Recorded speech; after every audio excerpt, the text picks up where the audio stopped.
So guys, pakita ko sa inyo yung bagong video natin, tutorial sa taekwondo.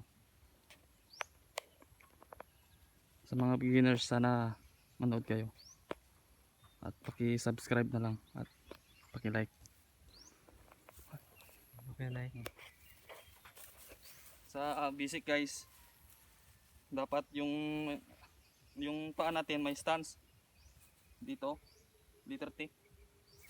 Tsaka dito naman dapat yung para pagsipa guys, dali lang maka-over.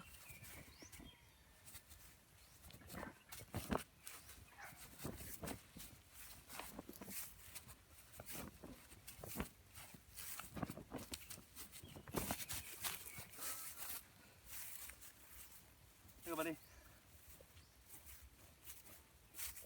Saka sa side kick naman guys, dapat yung sipa mo may emotional content, yung may puso ba, kumbaga may stance, para yung impact doon malakas.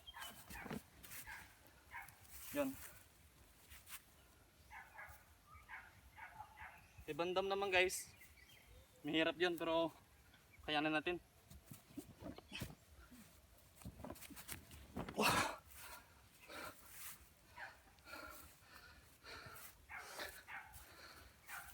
Okay.